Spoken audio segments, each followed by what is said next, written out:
another windy day out here on the prairie in northeast Oklahoma. I'm telling you, it's so windy. The lake is literally like 1,500 feet that way, and there's really no trees here to block the wind. It's coming out of the south like no other. But I gotta get out here, I gotta do some work. I got Jesse over here hanging out with me. Today, I'm gonna show you guys, get this hood on my gosh. Today, I'm gonna show y'all a way to prevent your sheep and goats from dying. I'm gonna show you a secret. Really isn't a secret. Everyone who has sheep and goats should know this, but I'm gonna show you all doing it. I'm gonna show you what it is here in just a little bit. I'm not gonna spoil the little surprise yet. First, I'm going to, all right. I've got so many compliments on my sheep shelter and on my little sheep lambing pen. I'm gonna build another one today. I'm gonna stick one up real quick. I'm not gonna build the shelter today, but I'm gonna put the pen itself up today because it's gonna serve another purpose here just a little bit other than for a lambing pen, lambing station, whatever you wanna call it. So I'll show you all putting that together just real quick. I got a makeshift gate I'm gonna hook up. It's gonna be awesome. Can't wait to get it done. It shouldn't take me very long. I'll try to film as much as possible. It's just so windy out here. The camera keeps blowing over. Jesse keeps grabbing my little mic. I mean, it's a mess. I'm gonna try my hardest for y'all to get a little bit on camera for you, and hope you guys enjoy the rest of the video.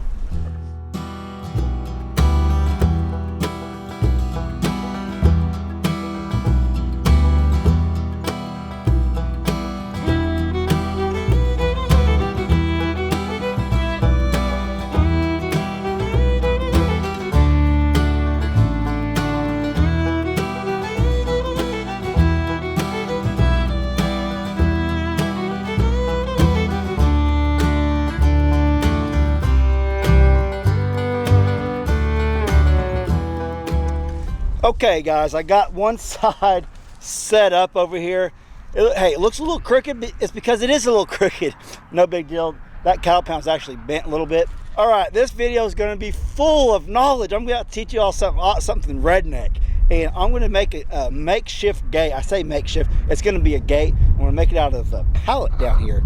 I've done this before on several other little gate or other little pen projects. It works pretty well. I'm going to show you how I do it right now.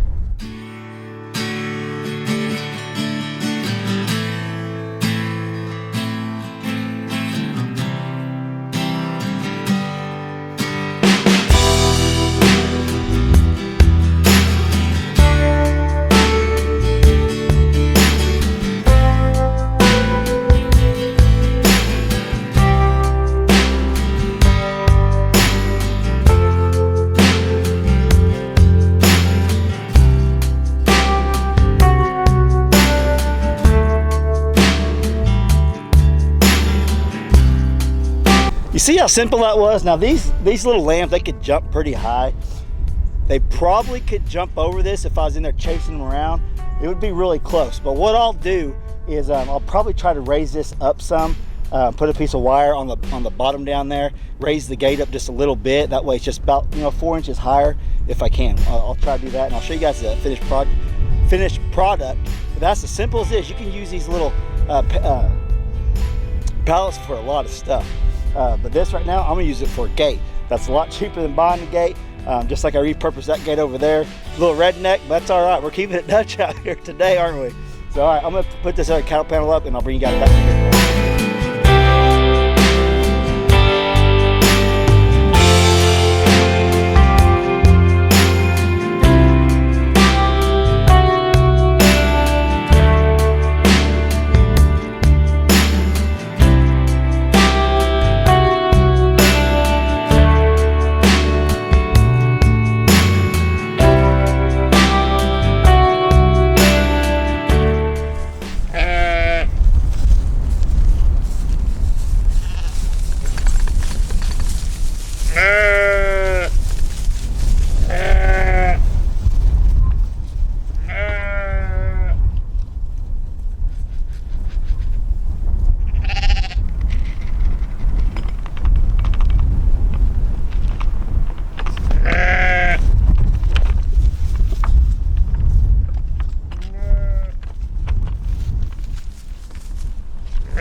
Hey, that went as planned. That's a first. Got all 5 sheep in there that I'm going to worm, and I'm going to show you what I'm going to do here in a minute, and I'll show you what I'm going to use. I actually got the 5 in there and got the ram and Jesse out of the way. How awesome is that? Pretty much on the first attempt. Amazing. So now if I can just keep this gate closed, we'll see how this goes. Anyway, so now we're going to put Vincent, we're going to put him to work. What we're going to do today is we're going to worm these 5 little lambs I got here, and we're going to ear tag them. So stay tuned for that. We'll see how it goes. Vincent's never done this. Logan, have you ever done this? No, not Okay, it's the first time for both of them. So we'll see how it goes. Vincent, I'll show you a little trick on how to do this with these sheep. Put them in a headlock? Yeah, put them in a headlock. Grab the leg. Just grab the leg.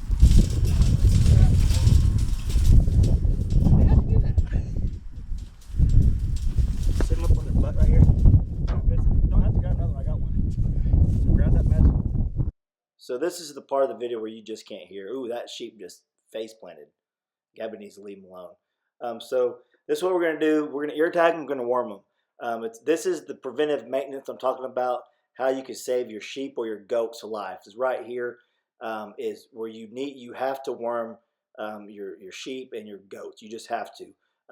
They're always going to get parasites, and so you have to do the preventive maintenance of worming.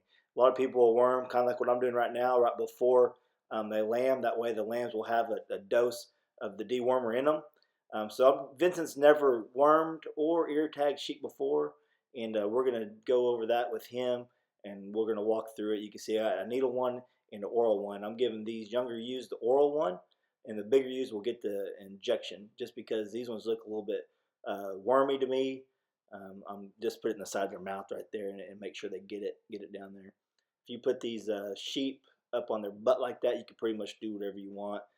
Earlier in the video, before the mic messed up, I was telling you now's a good time to check their hooves also, to trim them. We're not doing that today. We'll do that later. They all, as a matter of fact, all theirs look good anyways. So I'm warming them, and that one already had an ear tag, so we're letting it out. But these other 4 back behind me, they don't have ear tags yet. So we're going to ear tag them and warm them and let them out one at a time. This is going to make an attempt to catch one. If Gabby just leave him alone. There he goes. He grabbed it. I'm trying to make a hand out of him, guys. So I get in here, and you need to put, whenever you're ear tagging him, let's see what he's doing here. He's just kind of wrestling around. Yep, there you go, Vincent. Give it a good pat. All right, yeah, the saving their lives is you have to worm your animals. You have to, or you will lose them faster than no other. I promise you that. So right here, I'm just showing you loading up this little ear tagger. I got this at Tractor Supply, and I've had it for several years now. I usually keep all my sheep ear tagged, but I just haven't got to do these ones yet. And right now I'm explaining to you, you ear tag them between 2 veins on the ear. Vincent's looking at it right there, but if you don't hit them veins, it can hurt them. It could, if you do hit one, it can hurt them and it will bleed. So you don't want to do that. I'm trying to get a good shot for you guys so y'all can see me getting in there and getting the ear tag. Right here, I look to see. I like to put them all on the same side, so I looked at my other ewes to see where those ones are at, and so I changed ears. Hopefully you can see it better. And I like to put my number on top, just so it's better visible when you're looking out in the field. If you put it on bottom, it's hard to see. It'll get up underneath there. Their ears could be dropping down. You just won't see it. So if you put it on, you want to put it on top. So let's see what we got going on here now. I'm letting them out. Okay, so as I worm them, I ear tag them, I let them out. That's kind of how we're keeping track. I'm glad I put this pin up today because I need to get my belt on too. Sorry about that, guys. That's how you grab them. I mean, it's very simple. This one, I think this one is probably pregnant. It looks like to me probably a good month behind the big ewes back behind me. And Vincent, I'm teaching him how to worm them. It's pretty simple. You can see she, to me, this young ewe looks pregnant. I check her milk and stuff, but she's not coming into milk yet. So she's still probably a month and a half behind these other ones. So Vincent's trying to ear tag it. He's never ear tagged one before either, so I'm showing him how to do that also. It's good to teach them. If I'm not around, sometime if I'm out of town for a week or two and I need them to get wormed, I know I could count on him to come over and worm them. Maybe not ear tag them as much, but yeah, definitely worm them. So, and these sheep are pretty tame as far as once you get them down there, you can kind of control them pretty easy. So you want to put in between those 2 veins, like I was saying earlier. You don't want to. He kind of did it kind of rough there, but she'll be okay. She's just fine. So I'll be back with you in just a second. So I grabbed the camera here. I get Logan in there holding the sheep. He actually caught that one before it went out, and try to get a close up Vincent warming them. I put it in the side of their mouth and have them shoot it down their throat to make sure they get it all. So he's going to ear tag this one too. You've got seen this process, but I'm trying to get a little bit better view for you if I can. You got to be, you got to do it fast. You got to do it pretty quick. And Vincent here is not paying attention. I was like, nope, nope, flip it over. So you can kind of see those veins in there, right between it. Kind of got hung up on. There's a little button you could push right there, and it'll release it. And it's part of learning. You can see it didn't hurt the sheep. It's just a sharp, quick pierce. I've never had any issues with that actual gun there itself. It's always worked really well. Okay, this is just a little bit of extra footage I didn't really show earlier. I apologize for my mic messing up like it has. I ordered a new one. It should be in here in a couple days. So I don't know if I said this earlier, but I probably won't be doing any filming outside for the next couple days just because it's so windy here. I apologize for that. Just bear with me on that, please. There's Jesse walking around, just doing his thing. Guys, thanks so much for watching the video. Just make sure if you have goats or sheep, you have to worm your animals. That's what I was talking about, how worming them will save their lives, no doubt about it. You have to keep up on that, and it's very, very important. So I hope this helps some of y'all new to goats and sheep. Just make sure the #1 cause of death, in my opinion, is parasites. So just stay on top of it, and you should be okay. Guys, thanks so much for supporting our channel, watching it, liking it, leaving good comments. We really do appreciate it. If you like this one, smash that like button like always, and I'll catch you guys on the next video. Thanks for watching, and have a great day.